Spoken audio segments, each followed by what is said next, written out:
News 18 digital ವೀಕ್ಷಕರಿಗೆ ಸ್ವಾಗತ. ನಾನು ನಿಮ್ಮ ಸಂತೋಷ್ ಕುನೂರ್, ಗದಗದ ಪ್ರತಿನಿಧಿ. ಐತಿಹಾಸಿಕ ಲಕ್ಕುಂಡಿ ಗ್ರಾಮದಲ್ಲಿ ನಿಧಿ ಸಹ ಸಿಕ್ಕಿದೆ. ಅದರಲ್ಲೂ ಕಸ್ತೂರವ್ವ ವೃತ್ತಿ ಅಂತಕ್ಕಂಥ ಮಹಿಳೆಯ ಮನೆಯನ್ನು ನಿರ್ಮಾಣ ಮಾಡಬೇಕಂತೇಳಿ ಮನೆಯ ಅಡಿಪಾಯವನ್ನು ತೆಗಿತಾ ಇದ್ದರು. ಮನೆಯ ಪಾಯ ತೆಗಿತಕ್ಕಂಥ ಸಂದರ್ಭದಲ್ಲಿ ಒಂದು 8ನೇ ತರಗತಿಯಲ್ಲಿ ಓದ್ತಕ್ಕಂಥ ಪ್ರಜ್ವಲ್ ಅಂತಕ್ಕಂಥ ಬಾಲಕ ಆತನು ಆ ಮನೆಯ ಒಂದು ಪಾಯವನ್ನು ತೆಗಿತಕ್ಕಂಥ ಸಂದರ್ಭದಲ್ಲಿ ನಿಧಿ ಕೂಡ ಸಿಕ್ಕಿದೆ. ಚಿನ್ನಾಭರಣಗಳು ಕೂಡ ದೊರೆತಿದ್ದಾವೆ. ಸುಮಾರು 466 ಗ್ರಾಮ್ ಚಿನ್ನ ಸಹ ಸಿಕ್ಕಿರೋದ್ರಿಂದ, ಚಿನ್ನಾಭರಣಗಳು ಕೂಡ ಸಿಕ್ಕಿರೋದ್ರಿಂದ ಇವು 11ನೇ ಶತಮಾನ ಹಾಗೂ 12ನೇ ಶತಮಾನದ ಕಾಲದ ಒಂದು ಆಭರಣಗಳು ಅನ್ನುವಂಥದ್ದು ಸಂಶೋಧಕರು ಕೂಡ ಈಗ ಹೇಳ್ತಾ ಇದ್ದಾರೆ. ಈಗಾಗಲೇ ಅವರು ಜಿಲ್ಲಾ ಆಡಳಿತಕ್ಕೆ ಆ ಒಂದು ಸಿಕ್ಕಂತಹ 466 ಗ್ರಾಮ್ ಚಿನ್ನದ ಆಭರಣಗಳನ್ನು ಈಗಾಗಲೇ ಸ್ವಯಂ ಪ್ರೇರಿತವಾಗಿ ಈಗಾಗಲೇ ಹಸ್ತಾಂತರವನ್ನು ಸಹ ಮಾಡಿರುವಂಥದ್ದು.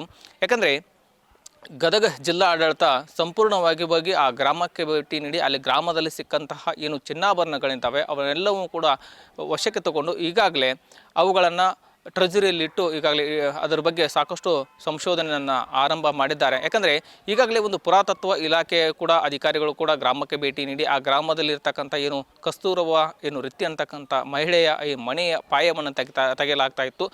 ಈಗಾಗಲೇ ಭೇಟಿ ನೀಡಿ ಆ ಪರಿಶೀಲನೆಯನ್ನು ಸಹ ನಡೆಸಿದ್ದಾರೆ. ಸ್ವಯಂ ಪ್ರೇರಿತವಾಗಿ ಆ ಒಂದು ಸಿಕ್ಕಂತಹ ಏನು ಚಿನ್ನಾಭರಣ ಏನಿತ್ತು ಅದನ್ನು ಸರ್ಕಾರಕ್ಕೆ ಕೊಡುವಂತಹ ಕೆಲಸವನ್ನು ಮಾಡುವ ಮೂಲಕ ಮಾನವೀಯತೆ ಕೆಲಸ ಪ್ರಾಮಾಣಿಕತೆಯನ್ನು ಮೆರೆದಿದ್ದಾರೆ. ಇನ್ನು ಈ ಒಂದು ಪ್ರಜ್ವಲ್ ಅಂತಕ್ಕಂಥ ಏನು ಬಾಲಕ ಏನಿದ್ದಾನೆ, ಈತ ಆ ಮನೆಯ ಮಾಲೀಕನ ಮಗ. ಈತನೂ ಕೂಡ ಆ ಒಂದು ಸಿಕ್ಕ ತಕ್ಷಣ ಅದನ್ನು ಸರ್ಕಾರಕ್ಕೆ ಗಮನಕ್ಕೆ ತರುವಂಥ ಕೆಲಸವನ್ನು ಈಗಾಗಲೇ ಮಾಡಿರುವಂಥದ್ದು. ಹೀಗಾಗಿ ಆ ಬಾಲಕನಿಗೂ ಕೂಡ ಸಾಕಷ್ಟು ಜನರು ಒಂದು ಸನ್ಮಾನವನ್ನು ಮಾಡೋ ಮೂಲಕ ಆತನಿಗೆ ಮಾನವೀಯತೆ ಕಾರ್ಯಕ್ಕೆ ಮೆಚ್ಚುಗೆಯನ್ನು ಕೂಡ ವ್ಯಕ್ತಪಡಿಸಿದ್ದಾರೆ. ಜೊತೆಗೆ ಇದೊಂದು 11ನೇ ಶತಮಾನದ ಕಾಲದಲ್ಲಿ ಮತ್ತು 12ನೇ ಶತಮಾನದ ಕಾಲದಲ್ಲಿ ಈ ಒಂದು ಆಭರಣಗಳನ್ನು ಮಾಡ್ಕೊಳ್ಳಲಾಗ್ತಿತ್ತು. ಆ ಕಾಲದ ಒಂದು ಆಭರಣಗಳು ಅನ್ನುವಂಥದ್ದು ಸಂಶೋಧಕರು ಕೂಡ ಹೇಳ್ತಾ ಇದ್ದಾರೆ. ಇದೇ ವಿಚಾರ ಸಂಬಂಧಪಟ್ಟಂಗೆ ಸಂಶೋಧಕರು ಕೂಡ ನ್ಯೂಸ್ 18 ಜೊತೆಗೆ ಮಾತನಾಡಿದ್ದಾರೆ. ಏನೆಲ್ಲ ಮಾತನಾಡಿದ್ದಾರೆ ಅನ್ನೋದನ್ನು ಕೇಳ್ಕೊಂಬರೋಣ ಬನ್ನಿ. ಈಗಾಗಲೇ ಇಲ್ಲಿ ಸಿಕ್ಕಿರ್ತಕ್ಕಂಥ ಶಾಸನಗಳು ಸುಮಾರು 150ಕ್ಕೂ ಹೆಚ್ಚು ಶಾಸನಗಳನ್ನು ಮತ್ತು ಇಲ್ಲಿರ್ತಕ್ಕಂಥ ಗುಡಿ ದೇವಾಲಯಗಳ ಶಿಲ್ಪಗಳನ್ನು ಗಮನಿಸಿದಾಗ ಇದು ರಾಷ್ಟ್ರಕೂಟರ ಕಾಲದಿಂದ ಇದರ ಇತಿಹಾಸ ಪ್ರಾರಂಭ ಆಗ್ತಕ್ಕಂಥದ್ದನ್ನು ನಾವು ಗಮನಿಸ್ತೀವಿ. ಈಗ ಸಿಕ್ಕಿರ್ತಕ್ಕಂಥ ನೀವೇನು ನಿಧಿ ಅಂತೇಳಿ ಕರಿತೀರಿ, ಅದರ ಸ್ವರೂಪವನ್ನು ನಾವು ಗಮನಿಸಿದಾಗ ಸಿಕ್ಕಿರ್ತಕ್ಕಂಥ ಆಭರಣಗಳ ಶೈಲಿ ಮತ್ತು ಅವುಗಳ ಕಾಲಮಾನವನ್ನು ನಿರ್ಧಾರ ಮಾಡಲಿಕ್ಕೆ ನಮ್ಮಲ್ಲಿ ಕಾಲ ನಿರ್ಣಯ ವಿಧಾನಗಳಂತೇಳಿ ಅದಾವೆ. ಇವುಗಳ ಸ್ವರೂಪವನ್ನು ಗಮನಿಸಿದಾಗಿದೆ ಏನು ಅರಸ ಮನೆತನಗಳಿಗೆ ಸಂಬಂಧಪಟ್ಟಂಥದ್ದಲ್ಲ ಮತ್ತು ಅಧಿಕಾರಿಗಳಿಗೆ ಸಂಬಂಧಪಟ್ಟಂಥದ್ದನ್ನು ಕೂಡ ಅಲ್ಲ, ಒಬ್ಬ ಮಧ್ಯಮ ವರ್ಗದ ಅಂದಿನ ಕುಟುಂಬಕ್ಕೆ ಸಂಬಂಧಪಟ್ಟಂಥದ್ದು.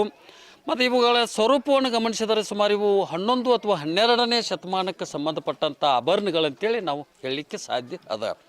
ಇಂಗಾಲ 14 ಈ ಕಾಲ ನಿರ್ಣಯ ವಿಧಾನಕ್ಕೆ ಇವುಗಳನ್ನು ಒಳಪಡಿಸಿದರೆ ಎಷ್ಟು ವರ್ಷ ಹಳೆಯದು ಅಂತೇಳಿ ನಿರ್ದಿಷ್ಟವಾಗಿ ನಾವು ಹೇಳಲಿಕ್ಕೆ ಸಾಧ್ಯ ಅದ. ಇಲ್ಲಿ ಕೊರಳಲ್ಲಿ ಧರಿಸ್ತಕ್ಕಂಥ 2 ಸರಗಳನ್ನು ಗಮನಿಸ್ತೀವಿ, ಕೈಗಳಲ್ಲಿ ಧರಿಸ್ತಕ್ಕಂಥ ಕೈಗಡಗ ಮತ್ತು ಒಂದು ಕಿವಿ ಓಲೆ ಇವುಗಳನ್ನು ನಾವು ಗಮನಿಸ್ತೀವಿ. ಆಮೇಲೆ ಪದಕದ ರೀತಿಯಲ್ಲಿದ್ದಾವೆ. ತಾವೆಲ್ಲ ಆ ಚಿತ್ರವನ್ನು ಗಮನಿಸಿದ್ದೀರಿ. ಅದರಲ್ಲಿ ಆ ಪದಕದ ಸರ ಅದ, ಅಂದ್ರೆ ನಮ್ಮ ನಾಣ್ಯದ ಸರವನ್ನು ಧರಿಸ್ತಾ ಇದ್ದರು ಪ್ರಾಚೀನ ಕಾಲದಲ್ಲಿ ಆ ರೀತಿ. ಆಮೇಲೆ ವಿಶೇಷ ಇಲ್ಲೊಂದು ಏನದ ಲೊಕ್ಕಿ ಗೊಂಡಿ ಅಂದ್ರೆ ಲೊಕ್ಕಿ ಗದ್ಯಾನ ಅಂತೇಳಿ ಒಂದು ನಾಣ್ಯವನ್ನು ಇಲ್ಲಿ ಹಾಕಿಸ್ತಾ ಇದ್ದರು. ಆಮೇಲೆ ಇಲ್ಲಿ ಅದು ಬಂಗಾರದ ನಾಣ್ಯ ಅದ. ಹಾಗಾಗಿ ಇದು ಪ್ರಾಚೀನ ಕಾಲದಿಂದಲೂ ಸುಮಾರು 9ನೇ ಶತಮಾನದಿಂದಲೂ ಕೂಡ ಸಂಪತ್ಭರಿತ ಸಂಪನ್ಮೂಲಗಳನ್ನು ಒಳಗೊಂಡಿರ್ತಕ್ಕಂಥ ನೆಲೆ ಇದೆ.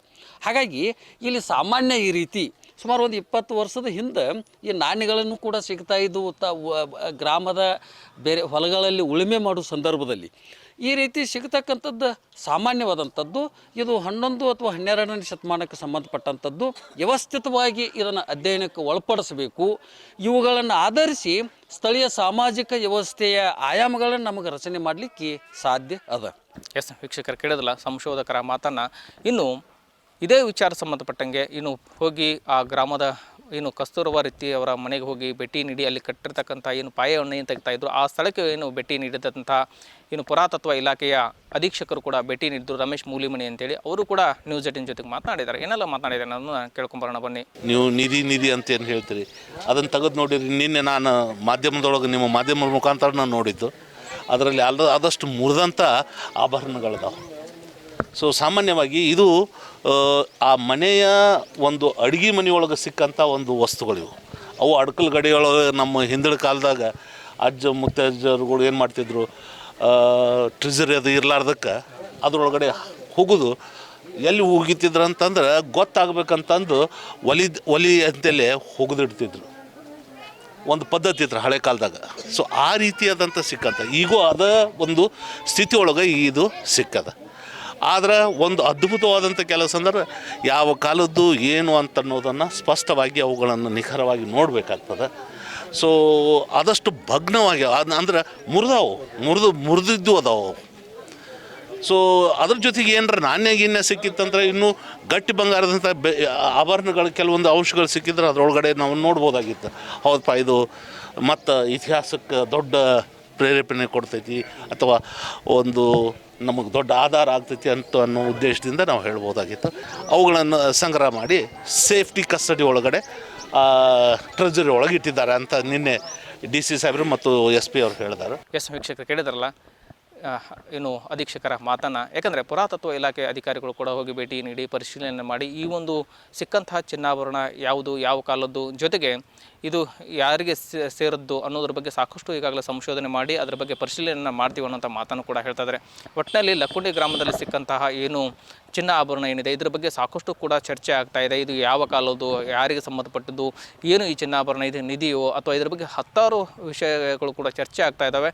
ಒಟ್ಟಾರೆಯಾಗಿ ಇದಕ್ಕೆ ಸಂಬಂಧಪಟ್ಟಂಥ ಏನು ಚರ್ಚೆ ಆಗ್ತಾ ಇದೆ. ಇನ್ನು ಈ ಒಂದು ಏನು ಕಸ್ತೂರವ ರೀತಿ ಅಂತಕ್ಕಂಥ ಏನು ಮಹಿಳೆಯ ಮನೆಯ ಅಡಿಪಾಯ ತೆಗೆಯುವಂಥ ಸಂದರ್ಭದಲ್ಲಿ ಸಿಕ್ಕಂಥ ಚಿನ್ನಾಭರಣ ಏನಿದೆ, ಈ ಚಿನ್ನಾಭರಣಕ್ಕೆ ಸಾಕಷ್ಟು ಈಗಾಗಲೇ ಸರ್ಕಾರಕ್ಕೆ ಮುಟ್ಟಿಸಿದ್ದಾರೆ. ಆದರೆ ಈ ಒಂದು ಕುಟುಂಬಕ್ಕೆ ಸರ್ಕಾರ ನೆರವು ನೀಡಬೇಕು, ಜೊತೆಗೆ ಆ ಮಕ್ಕಳಿಗೆ ಕೂಡ ಪರಿಹಾರವನ್ನು ಕೊಡುವಂಥ ಕೆಲಸವನ್ನು ಮಾಡಬೇಕು ಅಂತೇಳಿ ಗ್ರಾಮಸ್ಥರು ಕೂಡ ಒತ್ತಾಯ ಮಾಡ್ತಾ ಇದ್ದಾರೆ.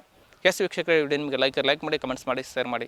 ನಿರ್ಭೀತ, ನಿಷ್ಪಕ್ಷಪಾತ, ವಿಶ್ವಾಸಾರ್ಹ ಸುದ್ದಿಗಳಿಗೆ ಮತ್ತೊಂದು ಹೆಸರಾಗಿರುವಂತ News18 ಕನ್ನಡ ಈಗ ಆಪ್ನಲ್ಲೂ ಲಭ್ಯವಿದೆ. ದಯವಿಟ್ಟು ಇಲ್ಲಿರುವಂತ QR ಕೋಡ್ ಸ್ಕ್ಯಾನ್ ಮಾಡಿಕೊಂಡು ಆಪ್ ಡೌನ್ಲೋಡ್ ಮಾಡೋದಕ್ಕೆ ಮರಿಬೇಡಿ.